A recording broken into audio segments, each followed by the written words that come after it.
Yes, well, as we get older and older, I'm 77 right now. You can't live forever, you know.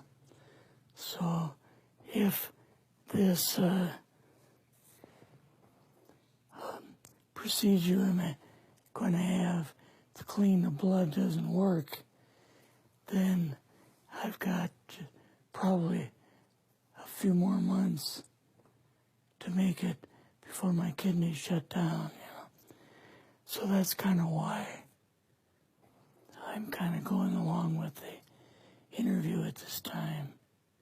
You're seeing that what you went through is just too important for people not to know about. Yeah. Yeah. Can you just, can we start at the beginning with your military career and just walk through what exactly your experiences were? Was drafted into the military and got into the U.S. Army. After that, I was sent to the Signal Training Center in eastern United States. What year would this be? 58. I went through the Signal Training course. And at that time, I went through the radio teletype course and also the cryptography course, crypto. They had 5 instructors that were getting out of military service. So they pulled the top 5 students, and I was 3rd in the class. So I got pulled as an instructor. Now, were you at this time also working yet for CIA? No. Not yet? No. After one day, my boss came to me, and he said, how would you like to, make some extra money? And I said, oh, money is good.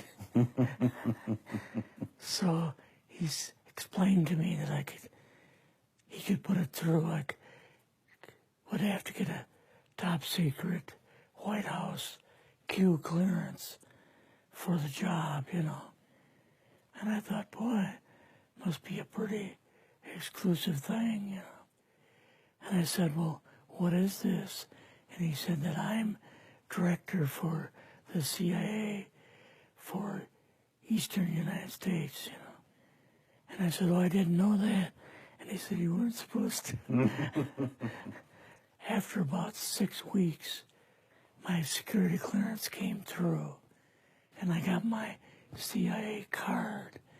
It was an ID card, like a credit card, where I could just go up to the door and slice it, walk right in. And my name at that time, I used a artificial name too. Never used my real name. I started working with him on the project he was on, and that was Project Blue Book, which was kind of partially a fraud. You're saying some of the Blue Book cases were Yes. were completely fictitious? Yes. But the cases that we got came from, I think it was Fort Belvoir, Maryland. Fort Belvoir? Yeah. And it didn't come from the Pentagon, or it didn't come from CIA headquarters. But we would get reports about a certain sighting that they had in Mexico or Italy or something like that. And then we had people that would follow through on it, that would go out and interview the people to see if they were nutcases or if it was real, They'd be going overseas frequently? Yeah, I wasn't, but I always stayed statewide. But the people we had working with us from the CIA would do that.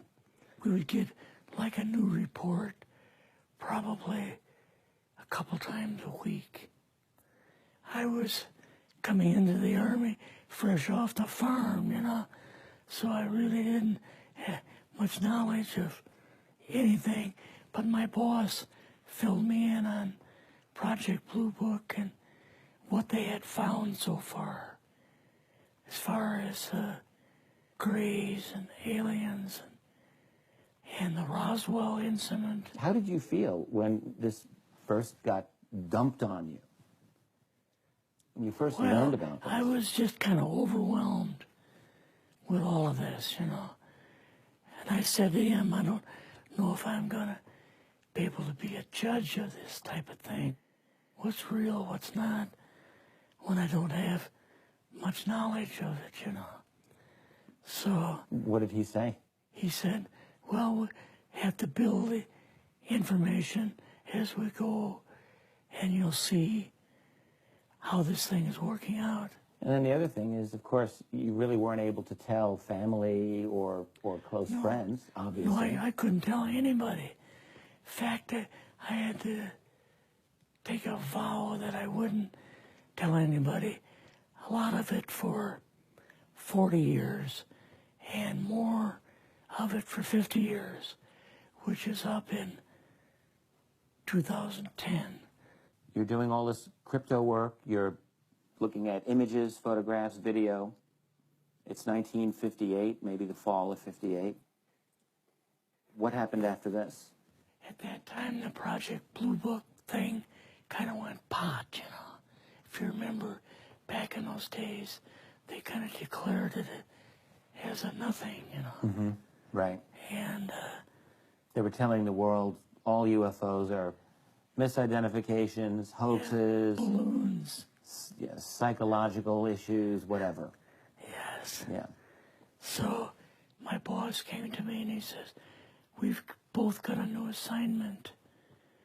And he says, oh, I said, where are we going? Oh, he says, we're going to the Capitol.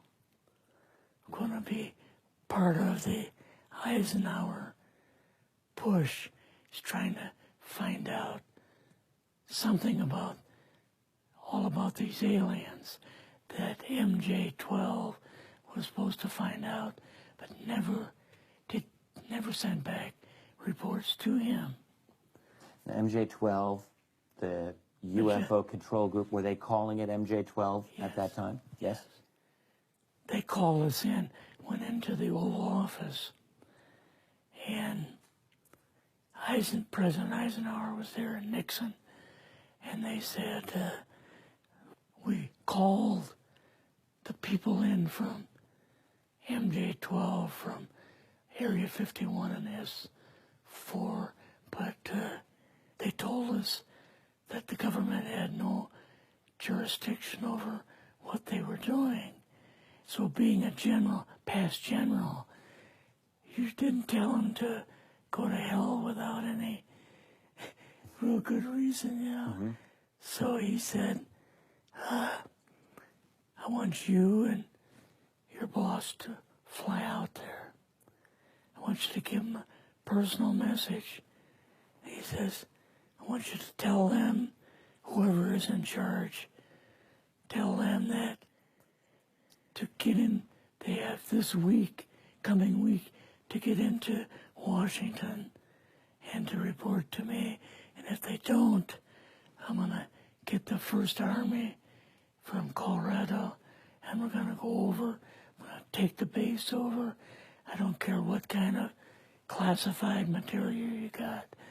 We're going to rip this thing apart. Eisenhower was going to invade Area 51. Yeah, with the First Army. So you go out with your superior. Yes. You fly out. You land. What happens? Can you describe this whole process, what you saw? It took us the 13 or 15 miles south to S4 and like different garage door openings. Okay. And in these garage door openings, they had like different saucer crafts. The very first one had the Roswell craft in. It was kind of crashed up, but apparently every alien that was in it died except for a couple. So you see the Roswell craft, and what are some of the others that you see? Well, the Roswell craft was really strange because it looked like real heavy aluminum foil.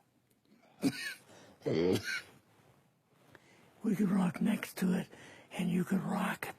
The whole thing probably weighed 150, 300 pounds. Could they tell what the source of power was of this craft? Yeah, it was like a reverse gravitational thing of some kind. In fact, one later on, I got the mathematical code for reversing gravity in a 3x5 card. I guess there are different types of grays and so on. How did you see that evidence? Well, at the later on at S4, we viewed the autopsy film, and then the colonel said, "What we've got in here is we're interviewing a gray alien." All right, right there. How did you feel at that moment?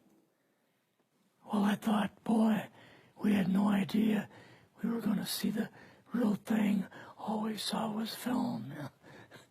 You had to have a little bit of heart racing at that Yes. moment.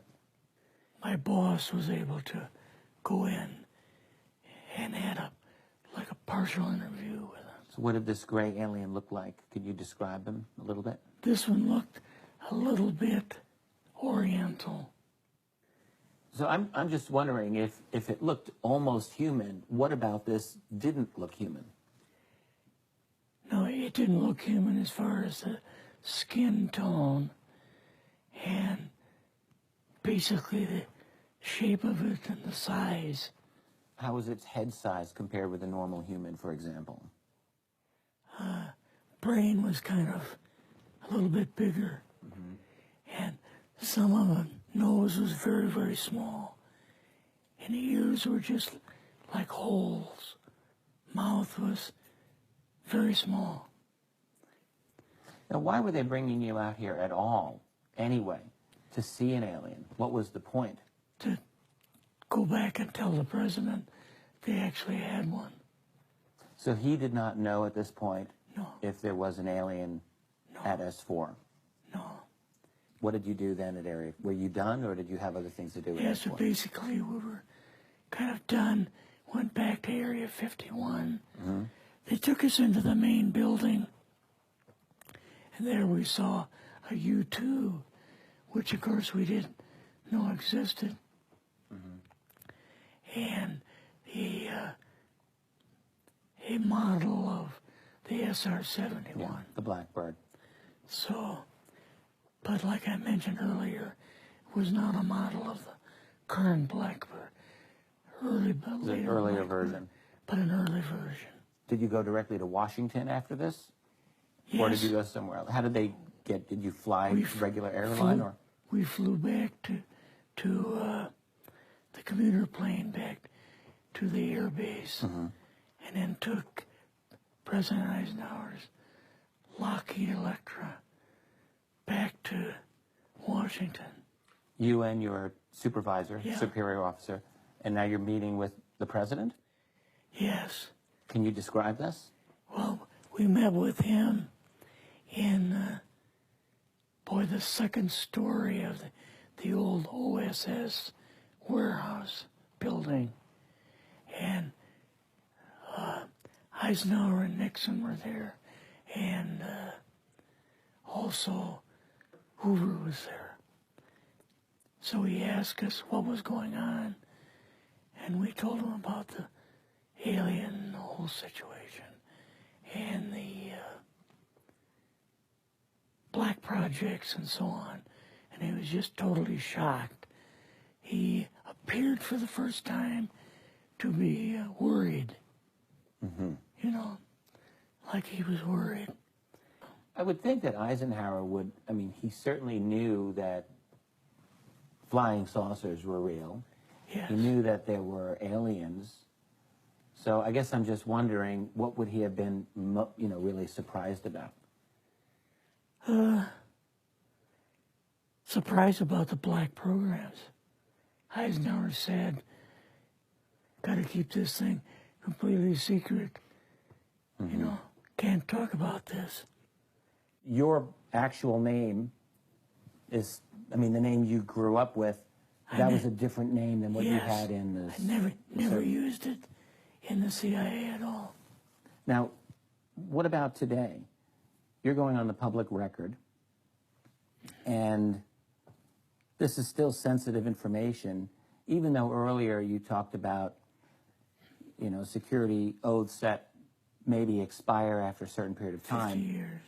but you're still concerned. Linda Moultonow's phone call, her phone was tapped, and they got my phone number, and through the telephone company, they're able to find me, and so on.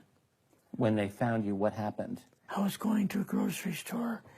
Two guys in a black suits come out of a black Lincoln town car and came over to see me. And they told me that I better not publish anything or talk to Linda about any more things. So at that time, I did, you know, I stopped. That was enough to intimidate you. Yes. Rather remain anonymous. Never show my face on anything. Really, thank you for doing this. Yes. This was, I guess, kind of a good idea because I feel much better having talked about it. I kind of feel like there's a load off my shoulders Really? because I had an awful lot of secrets that I had kept over the years.